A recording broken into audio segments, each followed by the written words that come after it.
تلاوت کردہ آیات مقدسہ کا ترجمہ۔ الحمدللہ رب العالمین، تمام تعریفیں اس اللہ کے لیے ہیں جو پورے جہاں کا رب ہے۔ الرحمن الرحیم، جو بڑا مہربان نہایت رحم کرنے والا ہے۔ مالک یوم الدین، جو قیامت کے دن کا مالک ہے۔ ایاک نعبد و ایاک نستعین، اے اللہ خاص تیری ہی ہم عبادت کرتے ہیں، خاص تجھ ہی سے ہم مدد مانگتے ہیں۔ اہدنا الصراط المستقیم، اے ہمارے رب ہمیں سیدھے راستے کی ہدایت نصیب فرما۔ صراط الذین انعمت علیہم، ایسے خوش قسمت لوگوں کا راستہ جن پر تیرے انعامات نازل ہوئے ہیں، یعنی اصحاب رسول۔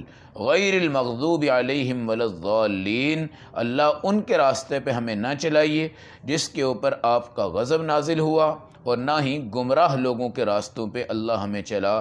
اللہ ہم سب کو اس سورت کے ترجمہ کو سن کر اس پہ عمل کی توفیق نصیب فرمائے۔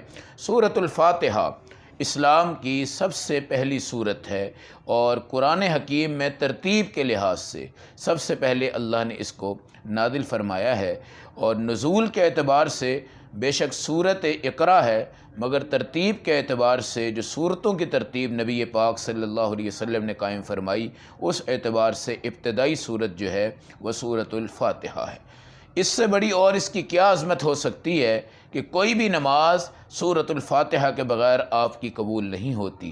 پھر میرے نبی علیہ السلام کا فرمان مبارک ہے کہ سورۃ الفاتحہ جب نازل ہوئی تو شیطان چلا کر چیختا رہا، اور اس کو پتہ تھا کہ یہ فاتحہ آ گئی ہے تو انشاءاللہ العزیز اب شیطان کا پوری دنیا میں جو ڈنکا چل رہا تھا اللہ نے اس کو تباہ و برباد فرما دیا ہے۔ سورۃ الفاتحہ کے نام مفسرین نے شافیہ بھی رکھا ہے۔ یہ ہر بیماری سے آپ کو شفا عطا فرماتی ہے۔ اس کو سبع المثانی بھی کہتے ہیں۔ یہ دو بار نماز میں پڑھی جاتی ہے، اور سبع اس لیے کہتے ہیں کہ یہ مقرر ہے، اور 7 آیتوں پہ اللہ نے اس سورۃ الفاتحہ کو محمول فرمایا ہے۔ یہی وہ سورۃ الفاتحہ ہے جب اصحاب رسول اپنے ایک سفر کے دوران جا رہے ہیں، اور ایک بادشاہ سے آپ نے خوراک طلب کی تو اس نے جب انکار کیا، اللہ نے ایسا سبب بنایا کہ اس کو سانپ ڈنگ مار گیا، اور سورہ فاتحہ کو پڑھ کر صحابہ نے اس پہ دم کیا، مگر یہ شرط رکھی کہ ہمیں اس کے بدلے میں بکریاں عطا کر۔ اس نے بکریاں دی تو آپ صلی اللہ علیہ وسلم کو اس چیز کی اطلاع دی گئی۔ آپ نے فرمایا الحمدللہ، تم نے اللہ کے اس قرآن کی شفا کا عمل کیا ہے، اور اللہ نے پوری دنیا کو دکھایا ہے کہ سورۃ الفاتحہ شافی ہے اور آپ سب کو شفا دے گی۔ اس سورت کا ایک نام وافیہ ہے۔ جب آپ اس کو پڑھ لیں اللہ ہر چیز آپ کی پوری فرما دیتے ہیں۔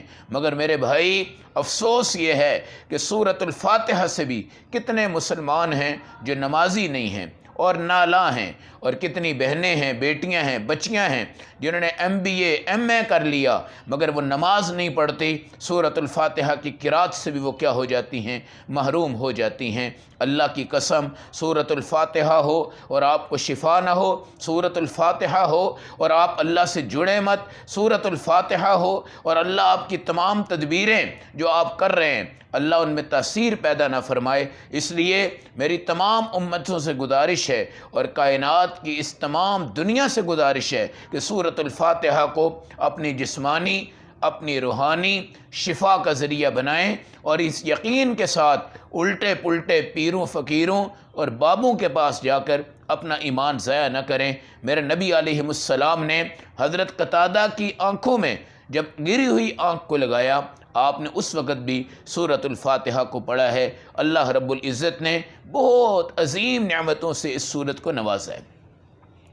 اللہ نے اس قرآن حکیم کی سورت کو الحمد سے شروع کیا ہے، اور اگر آپ غور کریں گے تو انشاءاللہ آخری سورت پہ نظر دوڑا سکتے ہیں۔ قل اعوذ برب الناس، الحمدللہ رب کے اندر بھی رب کا نام ہے، قل اعوذ برب الناس میں بھی رب کا نام ہے۔ قرآن شروع کرنے والا بھی اللہ سے جڑتا ہے، اور قرآن کے آخر تک پہنچنے والا بھی اللہ سے جڑتا ہے، اور قرآن کا ایک کونا اللہ کے ہاتھ میں ہے، دوسرا تم پکڑ لو، انشاءاللہ العزیز اس قرآن کے سینٹر میں جانے کے بعد اللہ تمہیں گمراہی سے بچائیں گے، اللہ تمہیں جہنم سے بچائیں گے، اللہ تمہیں عذاب سے بچائیں گے۔ ہمیں اس بات کا تہیہ کرنا ہے، اس بات کا ارادہ کرنا ہے کہ سورۃ الفاتحہ ہماری مرکزی شفا والی صورت ہے، اور پورے قرآن کا خلاصہ اللہ نے سورۃ الفاتحہ میں رکھا ہے۔ سورۃ الفاتحہ کا خلاصہ بسم اللہ الرحمن الرحیم میں رکھا ہے، اور بسم اللہ کا خلاصہ اللہ نے بسم اللہ کی با میں رکھا ہے۔ اور حضرت علی فرماتے تھے اگر میں اس کی با کی تشریح شروع کر دوں تو ایک رات نہیں بلکہ کئی راتیں گزر جائیں، میں اس کی با کی تشریح کو بھی پورا نہیں کر سکتا۔ آپ سن لیں میرے بھائیوں اور میری بہنوں، قرآن کی ایک لفظ با میں اللہ نے کتنی راتیں رکھی ہیں اور کتنی عظمتیں رکھی ہیں۔ آپ ترجمے کی طرف آئیے۔ تمام تعریفیں اس اللہ کے لیے ہیں جو سارے جہاں کا رب ہے۔ الحمد، تمام تعریف، زمینوں کی تعریف، آسمانوں کی تعریف، مشرق کی تعریف، مغرب کی تعریف، آپ کی تعریف، کپڑوں کی تعریف، درندوں کی تعریف، پرندوں کی تعریف، برفانی پہاڑوں کی تعریف، بارش کے قطروں کی تعریف، ریت کے ذروں کی تعریف، گھاس کے ذروں کی تعریف، ایک ایک پھول کی تعریف، ایک ایک کلی کی تعریف، ایک ایک خوشبو کی تعریف، ایک ایک ابشار کی تعریف، اللہ کے ستاروں کی تعریف، چاند کی تعریف، آسمان کی تعریف، زمین کی تعریف، اور یہ تمام تعریفیں للہ، صرف اللہ کے لیے ہیں۔ خالق بھی اللہ ہے، مالک بھی اللہ ہے، وجود بھی اللہ کی طرف سے ہے، مشکل کشا بھی اللہ ہے، حاجت رواں بھی اللہ ہے، رات کو بھی اللہ سے منسلک ہیں آپ، دن کو بھی اللہ سے منسلک ہیں، چل رہے ہیں تو چلا اللہ رہا ہے، بیٹھ رہے ہیں تو بٹھا اللہ رہا ہے، دیکھ رہے ہیں تو دکھا اللہ رہا ہے، پیسہ ہے، دولت ہے، کوٹھی ہے، ساری کائنات کے محل ہیں، ساری کائنات کی سوسائٹیاں ہیں، ساری کائنات کا حسن ہے، ساری کائنات کا جمال ہے، ساری کائنات کے حسن کے اوپر دنیا ناز کرتی ہے، ہر ایک اس کے اوپر فخر کرتا ہے، مگر اس تعریف کا خالق صرف اللہ ہے۔ اگر آپ نے دنیا کو خالق سمجھا اور دنیا کو کمال والا سمجھا اور اللہ کو پیچھے کر دیا، سمجھ جاؤ کہ غرق ہو جاؤ گے۔ اور اللہ صرف یہ دیکھ رہے ہیں کون میری تعریف کر رہا ہے، کون مجھ سے محبت کر رہا ہے، کون اس کو میرا کمال کہتا ہے، کون اس کو میری ملکیت کہتا ہے۔ بس جو کہتا جائے گا، رب کہتے ہیں تربیت والا۔ اللہ رب العزت نے آپ کی تربیت ماں کے پیٹ سے نکلتے ہی شروع فرمائی ہے، اور لا الہ الا اللہ محمد الرسول اللہ صلی اللہ علیہ وسلم پہ ہم پیدا ہوئے ہیں۔ الحمدللہ، مدارس ہوں، مساجد ہوں، قرآن ہوں، قاعدے ہوں، ایمان ہو، دعائے قنوت ہو، قرآن ہو، قرآن کی آیتیں ہوں، ناظرہ ہو، اللہ کی توحید، ساری تربیت یہ ہے کہ اللہ ایک ہے، اللہ کے سوا کوئی شریک نہیں۔ اور تربیت کرنے والی اگر ماں ہے تو ماں کا خالق اللہ ہے، باپ ہے تو باپ کا خالق اللہ ہے، کالج ہے تو بنانے والا اللہ ہے، یونیورسٹیاں ہیں تو بنانے والا اللہ ہے، مدارس ہیں بنانے والے اللہ ہیں، کوئی حافظ ہے، کوئی قاری ہے، کوئی بھی جگہ ہے، اس کو بنانے والے اصل مربی کون ہیں؟ اللہ ہیں، اللہ ہیں، اللہ کے سوا کوئی معبود نہیں۔ عالمین، سارے جہاں کی تربیت اللہ کے نظام سے ہے۔ دنیا کا عالم، قبر کا عالم، آخرت کا عالم، حشر کا عالم، جنت کا عالم، ہماری پیدائش سے پہلے کا جہاں، آج کا جہاں، بعد کا جہاں، مخلوقات میں انسانوں کا جہاں، درندوں کا جہاں، حیوانوں کا جہاں، درختوں کا جہاں، زمینوں کا جہاں، ہر چیز پر رزاق بھی اللہ ہے، ہر چیز پر مالک بھی اللہ ہے، ہر چیز پر بادشاہی اللہ ہے۔ اس آیت کو پڑھتے جاؤ، صرف اللہ کی تعریف کرتے جاؤ۔ اللہ تیری تعریف، اللہ تیری تعریف، اللہ تیری تعریف، اللہ تیری تعریف۔ خدا کی قسم اللہ تمہیں کبھی ذلیل نہیں کرے گا۔ جو اللہ کی عزت کرتا ہے میرا اللہ اس کا بھی عزت والا نظام بناتے ہیں، اور اللہ اس کو بلندیاں نصیب فرماتے ہیں۔ الرحمن الرحیم، ساتھ بتا دیا تمہارا اللہ نعوذ باللہ کوئی جابر نہیں ہے، ظالم نہیں ہے، جابر نہیں ہے، سخت نہیں ہے، بلکہ رحمان بھی ہے، رحیم بھی ہے۔ جو دنیا میں رحمت کرتا ہے اس کو رحمان کہتے ہیں، جو آخرت میں رحم کرتا ہے اس کو رحیم کہتے ہیں۔ اللہ دنیا میں بھی رحمان ہے، اللہ آخرت کے اندر بھی رحیم ہے، اور آخرت میں سارا سکہ میرے اللہ کے ہاتھ میں ہے۔ اور آج اللہ فرمائیں گے لمن الملک اليوم، آج بادشاہ کون ہے؟ بتایا جائے گا للہ الواحد القہار۔ پھر یاد رکھیں اللہ کی رحمت کے 100 حصے ہیں، ایک حصہ کائنات میں آیا ہے جس سے ہم نبیوں سے محبت کرتے ہیں، رسولوں سے محبت کرتے ہیں، کھانے پینے سے محبت کرتے ہیں، دولت سے محبت کرتے ہیں، خامد بیوی سے محبت کرتا ہے، بیٹا باپ سے محبت کرتا ہے، باپ بیٹے سے محبت کرتا ہے، مرغی اپنے بچوں سے، بلی اپنے بچوں سے، کائنات کی بکری اپنے بچوں سے، اونٹنی اپنے بچوں سے محبت کرتی ہے، اور ہر چیز کی محبت کے مادے آپ نے دیکھے ہیں۔ اس میں ہی حسن یوسف ہے، اس میں ہی زلیخا ہے، اس میں ہی لیلا مجنوں کے عشق محبت گزرے ہیں، یہ ساری، اور اس میں ہی میرے آقا کے اوپر فدا ہونے والے صحابہ اور ان کی محبتیں، اور حضرت حمزہ کی شہادتیں، حضرت طلحہ کے ہاتھوں کا شل ہونا، حضرت زنیرہ کی آنکھوں کا نکلنا، آسیہ جو اللہ کا نام لے کے فرعون کے دربار سے نکلتی ہے اور میرا اللہ اس کو بھی سرخرو کر دیتا ہے، یہ ایک حصہ ہے، ایک حصہ ہے یہ رحمت کا۔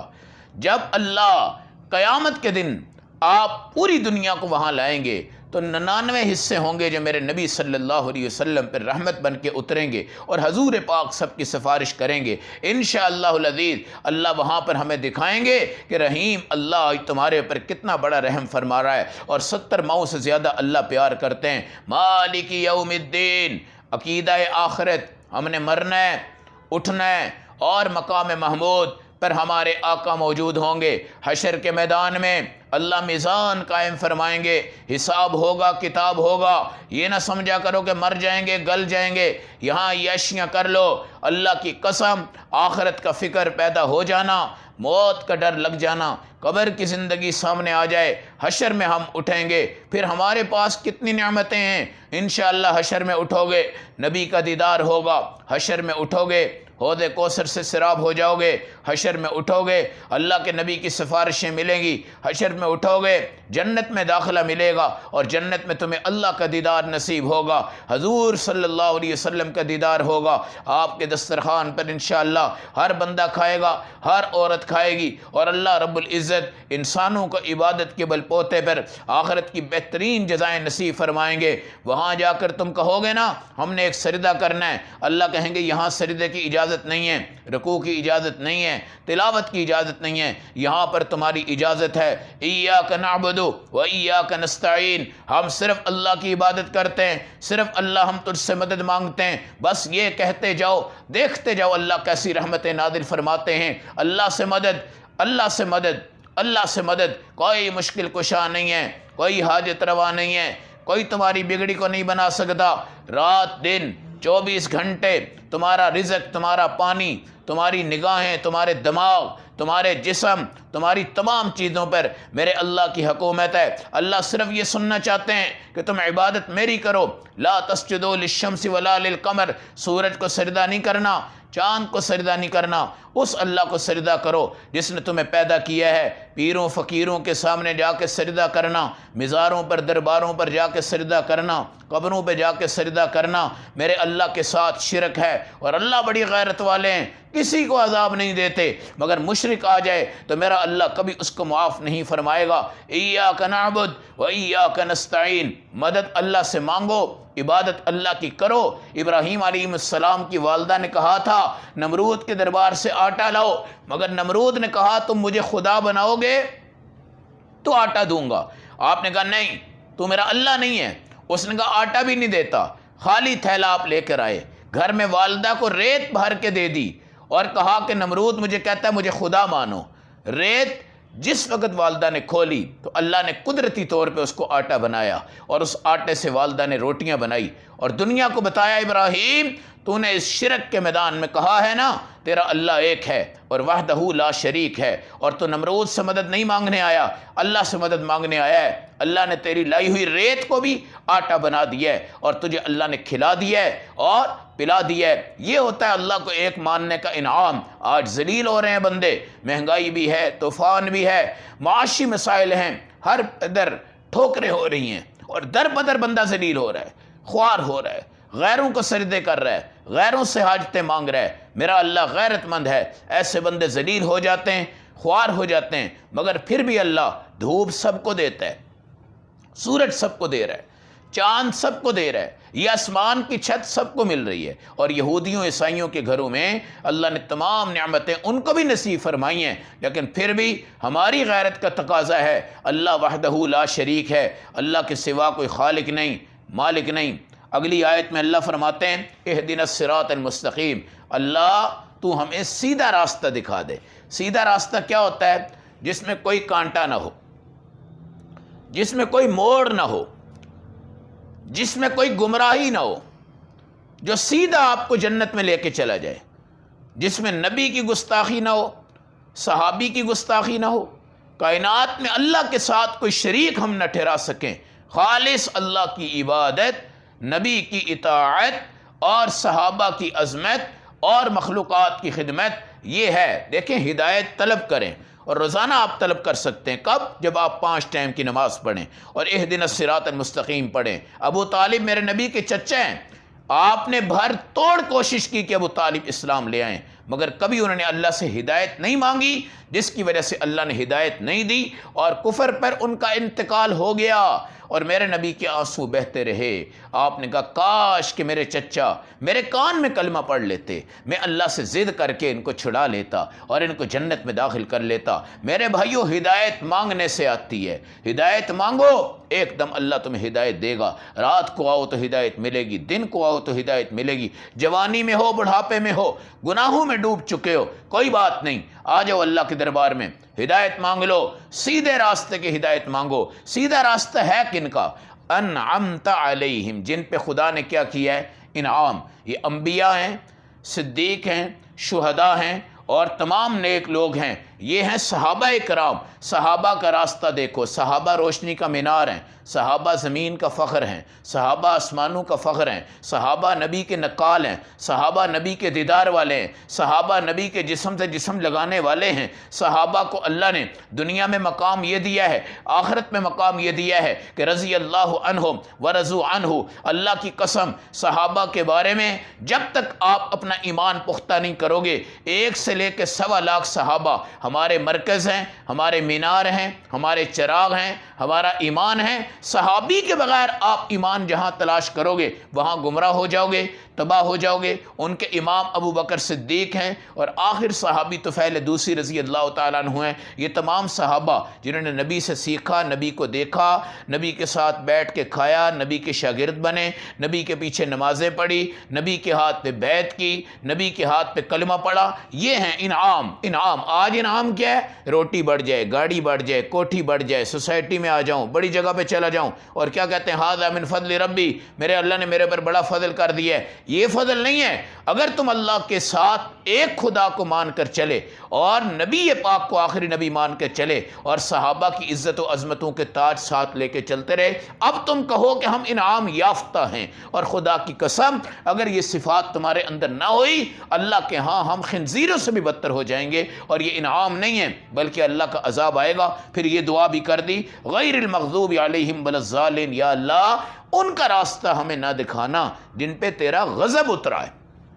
کفار ہیں، یہودی ہیں، عیسائی ہیں، کفر والے ہیں، شرک والے ہیں، تمام چیزیں ہیں، ان تمام کے اوپر غضب نازل ہوا اللہ کا، اور انعام ان پہ ختم ہو گیا، اور ہدایت صراط مستقیم والی ان کو نصیب نہ ہو سکی۔ آج ہم دعا میں یہ کہیں گے اور قیامت تک یہ کہیں گے، اللہ ہمیں صحابہ کے راستے پہ چلا دے، اللہ ہمیں ان گمراہوں کے راستے پہ نہ چلانا جو اس وقت بھی گمراہ تھے، آج بھی گمراہ ہیں، قیامت تک گمراہ ہوں گے۔ اور میرے نبی فرمائیں گے اللہ یہ میرے صحابہ ہیں، میرے دوست ہیں، ان کو لائیے۔ اللہ کہیں گے یا رسول اللہ انک لا تدری ما احدثوا بعدک، آپ کو نہیں پتا آپ کی وفات کے بعد انہوں نے کتنے گند پھیلائے اور اسلام کو کتنا بدنام کیا ہے۔ اللہ کے نبی فرمائیں گے سحقن سحقن لمن بدل بعدی دینی، جو میرے دین کو بدل چکا ہے وہ آج دفع ہو جائے۔ کوئی رشتہ داری کام نہیں آئے گی، کوئی جسمانی رشتہ کام نہیں آئے گا۔ آپ کا چچا ابو طالب بھی بے شک ہے، ابراہیم کے بے شک والد ہیں، اور خدا کی قسم نوح علیہ السلام کی بے شک بیوی ہے،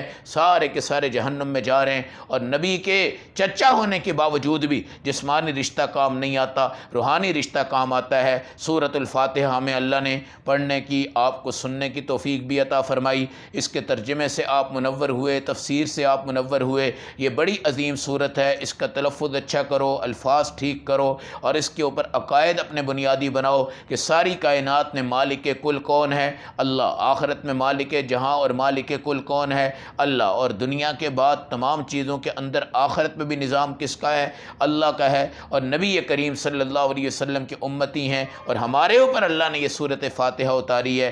جب کبھی تمہیں کوئی بیماری ہو 7 بار اس کو پڑھ کے پانی پہ دم کرو۔ میں اللہ کے اس قرآن کی صداقت کی روشنی میں دعوے سے یہ بات کہتا ہوں، اللہ آپ کی اس بیماری کو دور کرے گا۔ اور بیماری دور ہونے کے 2 مطلب ہوتے ہیں، ایک تو آپ کو بخار ہے، بخار اتر گیا، دوسرا یہ ہے وہ بیماری آپ کے تمام گناہوں کو مٹا جائے۔ یہ بھی ہمارے لیے وارے کا، فائدے کا سودا ہے۔ اللہ ہم سب کو قرآن حکیم کے انوارات سے، نکات سے اور اس کے جمال سے مزین ہونے کی توفیق عطا فرمائے۔ وآخر الدعوانا الحمدللہ رب العالمین۔